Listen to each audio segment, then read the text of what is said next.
Hello, everybody, and welcome back to another episode of Unleashed with Carrie. Today, I'm excited to bring to you Michelle Kuei. I am saying that correctly, right? Yes. Okay. Perfect. All right. I know we just practiced, but, I thought I'd check in just in case. Michelle has a really interesting story to share with you. She helps negative self-talkers discover their inner strength and potential by overcoming fear of judgments. I asked her to come on the show today because I know that this is going to resonate with my audience. My students struggle with ADHD and anxiety. There's a lot of negative self-talk that they go through, and they just kind of get stuck in these thought patterns and believing these stories about themselves that maybe aren't so true. So I'd love it if you could empower them with a little bit of wisdom to take the next step and transform some of that negative self-talk. I love that. I totally love it. Thanks. Yeah. Thanks for being here. Tell us your story. How did you get from, where you were to inspiring people to feel better about themselves? So it's a long story actually, and the journey started when I was 11 years old. So growing up, I was born in Taiwan. So my family and I lived in Taiwan up until I was 15 years old. And I was healthy baby, and my mom described me as a really quiet baby because I never really cry. I was always behaving, I'm the good person. And that's my cat, Buster. Hi, Buster. It's quite okay. He likes to stay next to me every time I'm on a show. Oh, of course. And sit right on your computer too, probably. He'll step over, so yeah. I gotta watch it. It's all right. So growing up, I wasn't any different. I was just, my family is middle class, so we weren't poor, we weren't rich, but it's just everyday normal life. And when I was 11 years old, one day I was coming off school, and it was just a very typical day. And I was hanging out with my best friend. We generally, run around in school, and we hang out a lot. And that day, my mom was running a little bit late, so we were just playing. And by the time I noticed the time is up, I start walking towards where I need to meet her. And I waited, and I saw my mom coming from the opposite side of the street, so I wanted to cross the street. So I went ahead and I got up, I crossed the street, and it was in that moment, as I was standing in the middle of the street, I saw my best friend standing up. And I remember hearing people screaming, and I smelled that burning rubber. And by the time I realized it, I saw a car coming towards me on a high speed.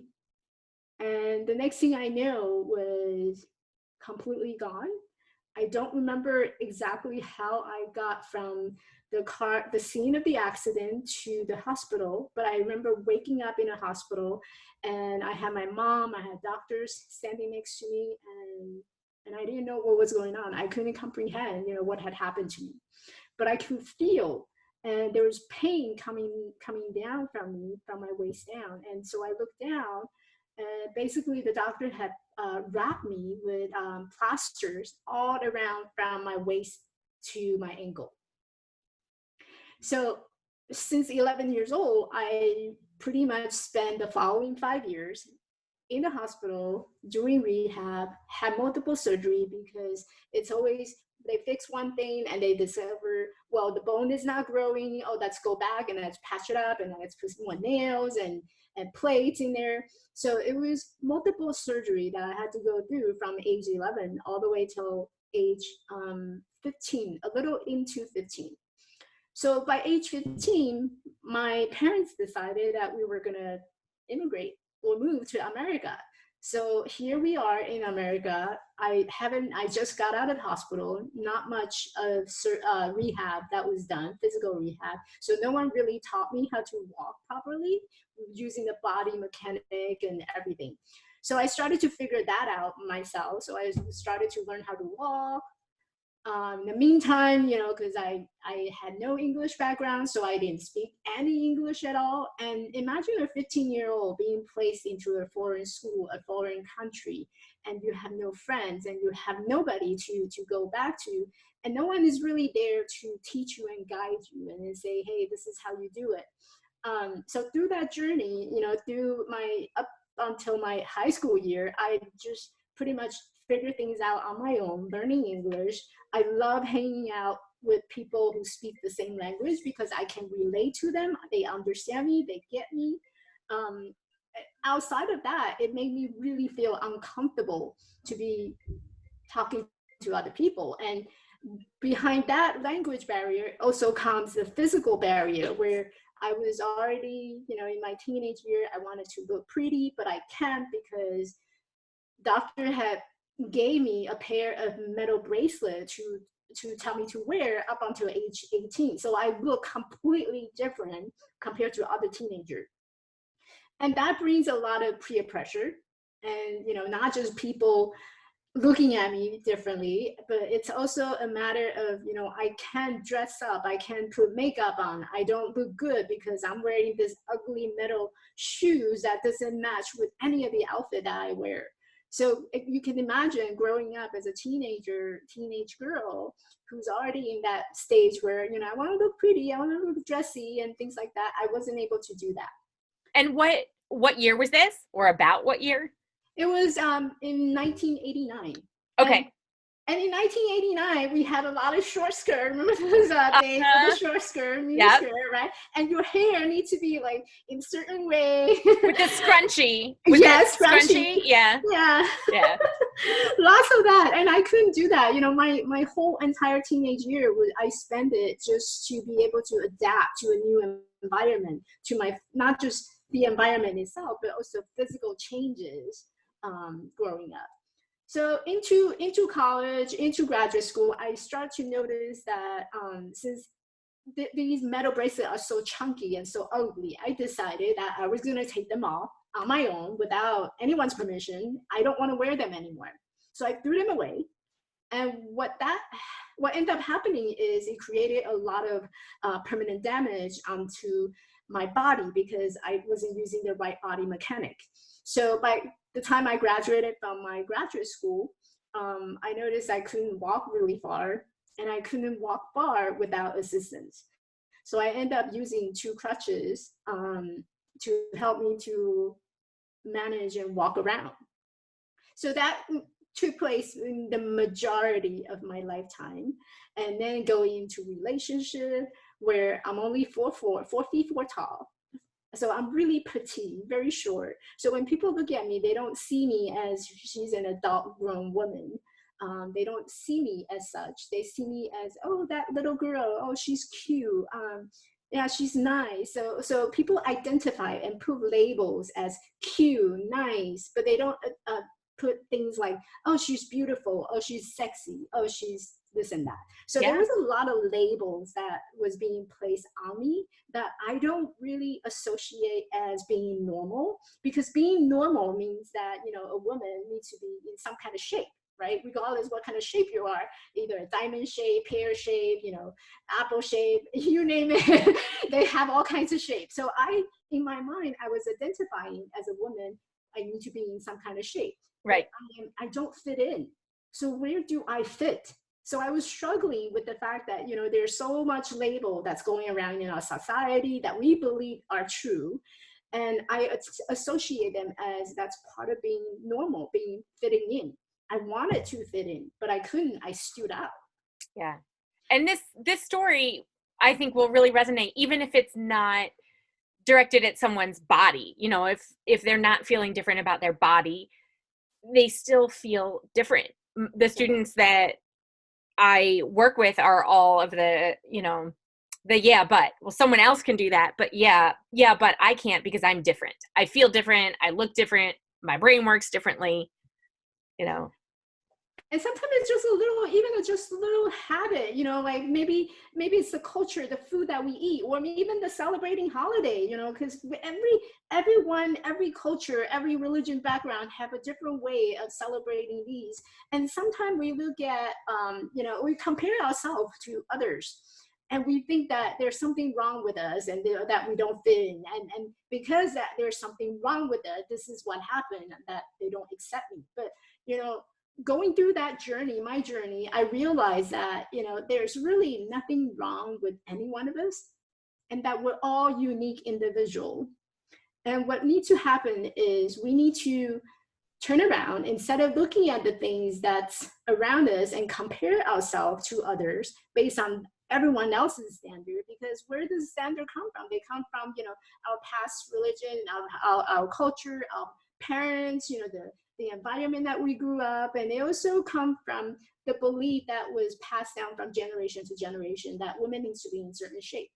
And I took that as an example, but there's so many different examples that we just took it for granted. This is the way it's been. But if you think about it, why do we look different? Why do each individual look different? You look different, I look different. And there are 27 billion people on this earth, and we all have different look, different shape, and different language. But when you strip away all the differences, there's one commonality among all human beings in humanity, and that is love, that is compassion, that is kindness, and that is allowing yourself and accepting yourself for who you are and stand out from the crowd. And you don't have to fit in. You don't have to fit in because you belong already. You belong. That is so good. What's the transformation that happens for someone when they can overcome the negative self-talk and stop listening to the stories that they're telling themselves, which probably aren't true? What happens then? What can they do? How does their life change and look different? Oh, it looks very different. And I can say that from my own experience, because once I started to let go of the labeling on myself that I was holding on to myself, and other people are putting label on me, once I was willing to let that go and let my own judgment, let my negative self-talk to go, I start into stepping into my power. I start taking ownership. I start taking responsibility for the way I feel, for the way I think. So I become my own boss, and everything that I do will determine how I feel, how I think, and it will also determine my outcome. So in 2016, after I decided, you know what, I need to change because it was too much. I was really in a lot of depression. I didn't feel good about myself. I don't appreciate myself. I need to change. So the one thing that came up to my mind regarding change was, well, okay, so I am limited with physical. I am physically limited. Why don't I change from my physical and use that as a turning point? So what I did was, you know what? Okay, so I woke up one day, I need to change. What do? I went out and joined a gym. I signed up and I hired myself a personal trainer, and I told myself, you know what? I am going to hike up to Machu Picchu like everybody else. Like everyone else that I know of, they were talking that year, for some reason, Peru and Machu Picchu was the biggest thing. That was the thing in that year. And so everyone around me were talking about, oh, it's wonderful, it's a great experience. Well, I like to experience it myself. So I decided that I was going to sign up, get a personal trainer, and get myself physically fit with my limitation so that I can do what they do. And so 2016, I booked my ticket, I booked my flight, I flew to Peru by myself with my two crutches, with my two fusion pink. They were fusion pink. I wanted to stand out. So I brought my fusion pink crutches and I went up and I hiked the Inca Trail. It was total of 26 miles and all uphill incline. I made it to the top, broke down in tears. I was crying, and it was the most beautiful moment of my life. That is amazing. I wrote it in my book, Perfectly Normal. It's been on my list to do. Haven't done it yet. It's been on my list. That's okay. So it was so inspiring that I wanted to do something different. And it was in that moment that you wanted to do something different. You want to change because you know that there's something that's not working. And whatever that something is, you know that you have the power once you take the ownership, once you're willing to step in and be courageous and be willing to fail and fall and break. But at the end of the tunnel, you start to realize there's so much beauty inside of you, and there's nothing that you are not able to. Yeah. It sounds to me, so you went the route of trying to transform yourself physically. And sure, obviously you did because you made your hike, but you really just transformed mentally. Like if that transformation hadn't happened, I'm not sure you would have gotten to where you wanted to be. Mm-hmm. Mm-hmm. So what is it that drives those changes? How does someone get started? So what drives those changes is when you have to really look at your life and ask yourself why, right? My biggest thing is why. For a long time, because I didn't fit in, so I was asking a lot of questions, and those questions all started with why. Why am I here? What is the purpose?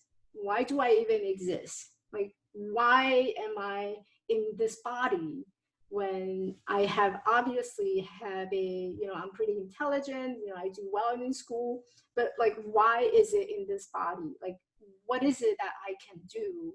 And why do I even need to live, right? So you start questioning yourself in terms of why, what is the purpose? What is your message? Why are you here? And we all here for a great purpose. Like we need a engineer to design the road. We need a scientist who's able to provide data. We need people who can teach so that we can provide education. Every one of us possess a talent, a special gift that was given to us, and it is our job to make use of that gift, whatever it is. And it is your purpose. That's your goal of finding out and discover your why. So in order to have that transformation, you have to start asking yourself a lot of empowering questions. And one of the things that's great about working with a coach is that coaches ask you a lot of empowering questions.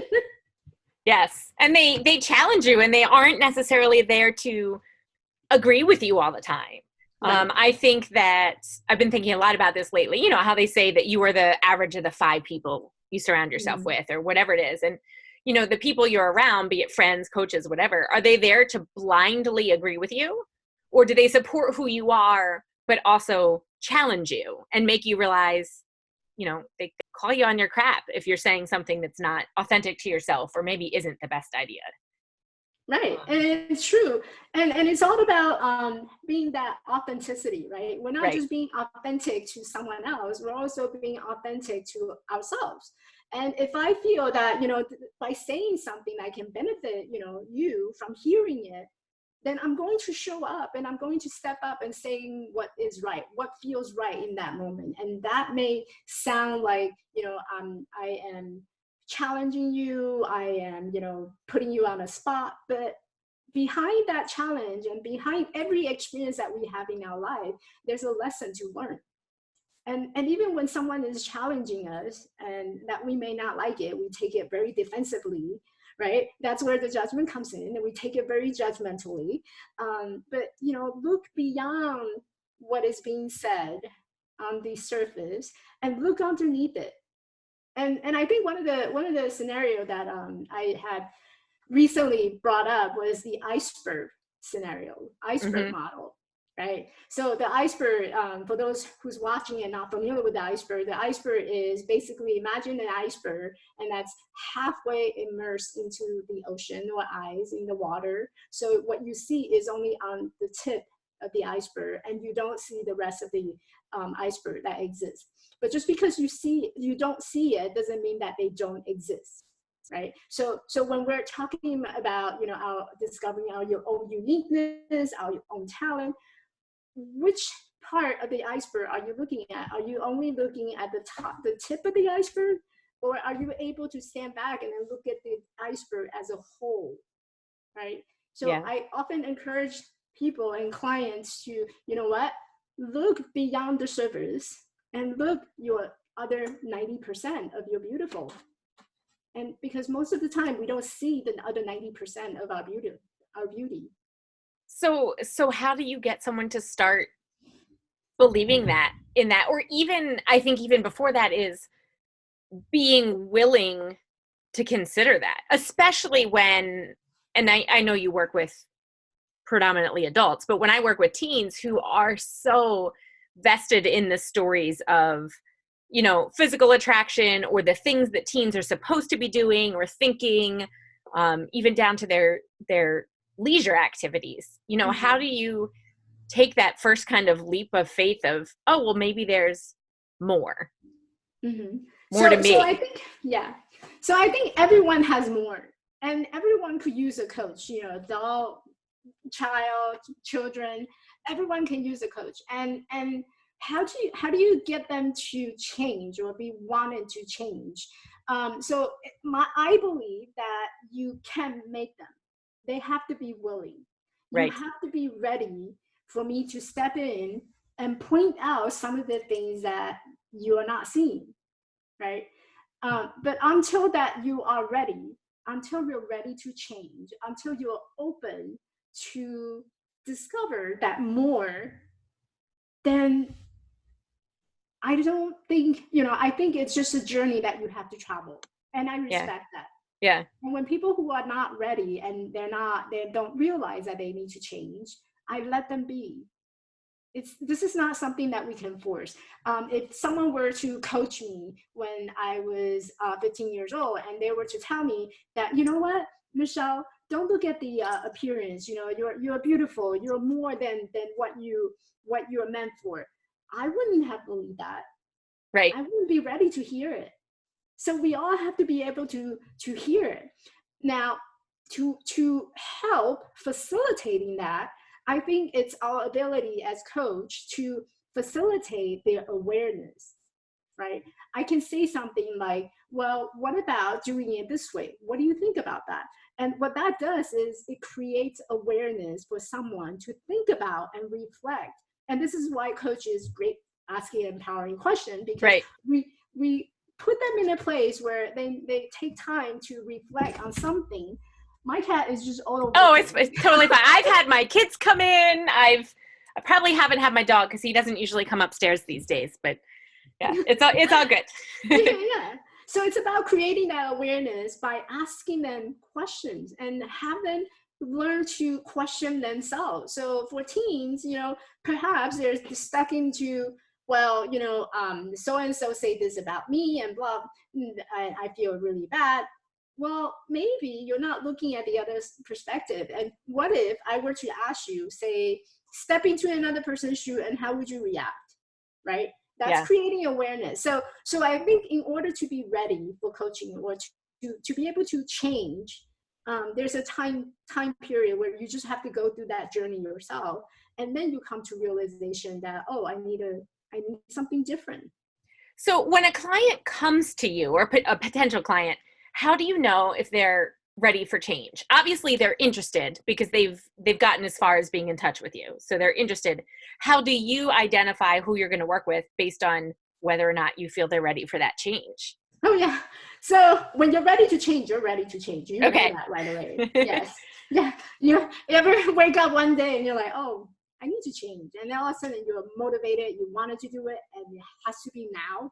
So if a prospect comes to me or a potential client comes to me, the number one question I ask them is, what is it that you're going through and why now? Mm-hmm. Like, why do you feel now is a good time to change?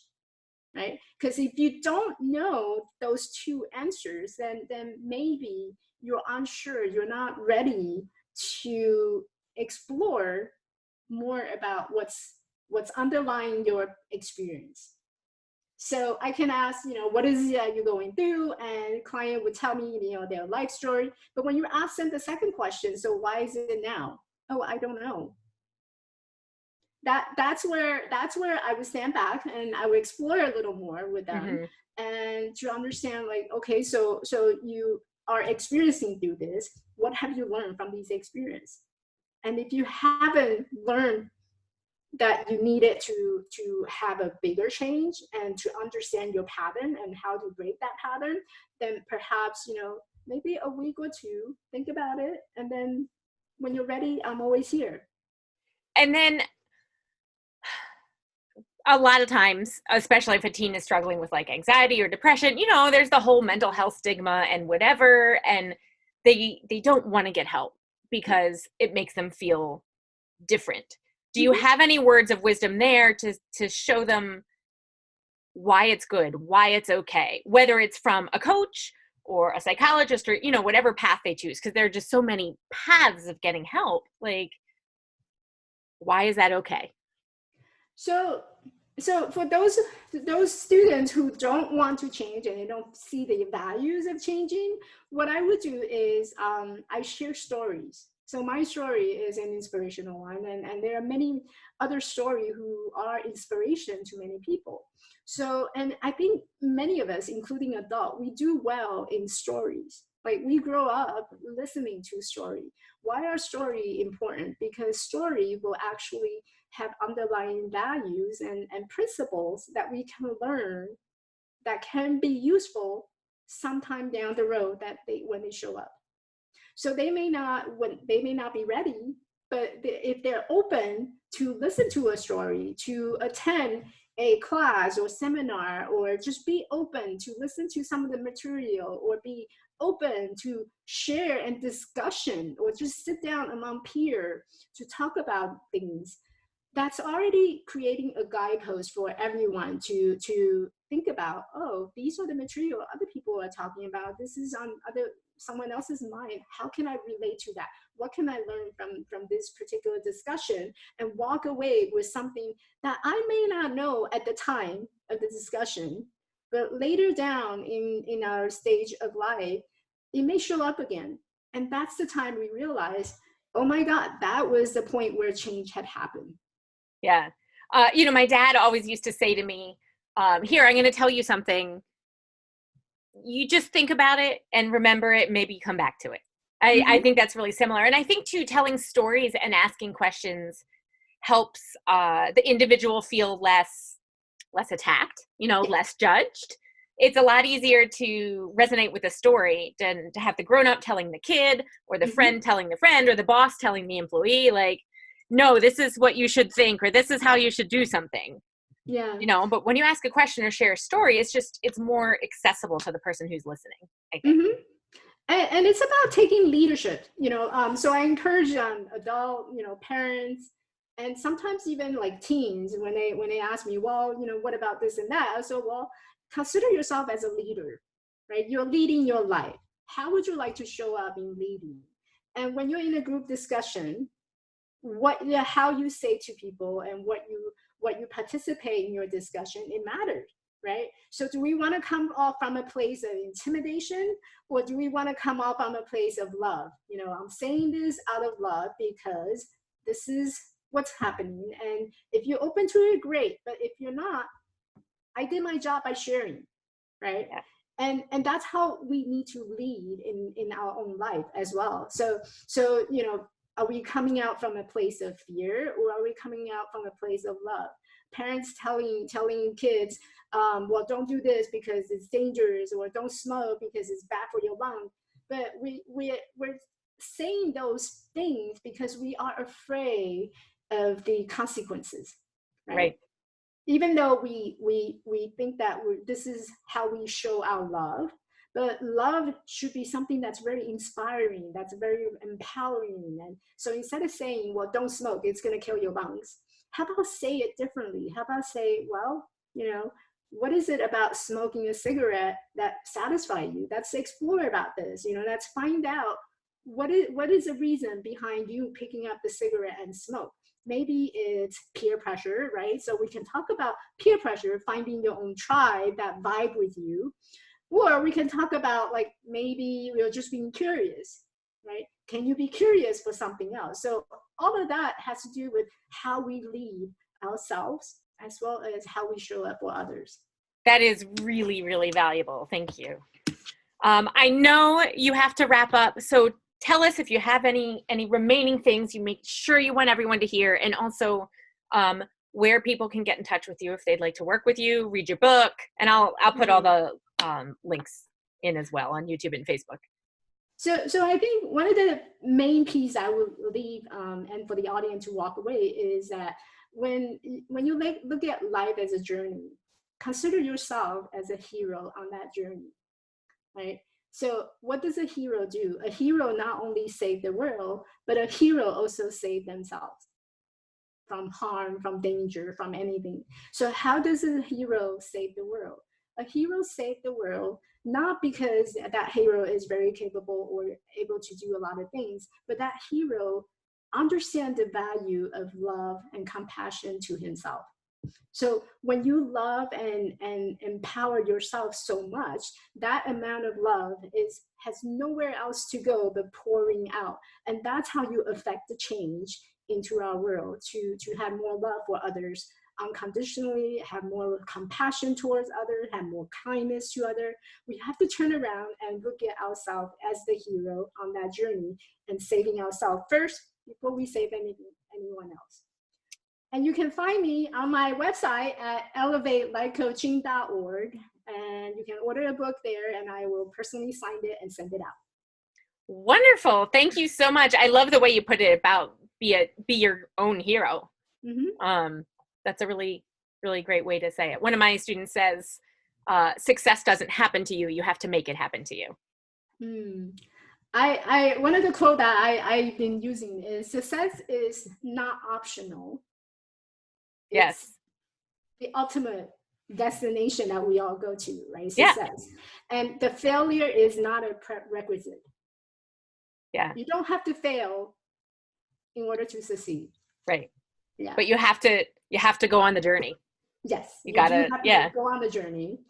And success is measured by so many different ways. Yeah. Yeah. Oh, that's great. Thank you so much for being here and taking your time. I really appreciate it. Of course. Thank you for having me. Of course. Have a great afternoon. Thank you.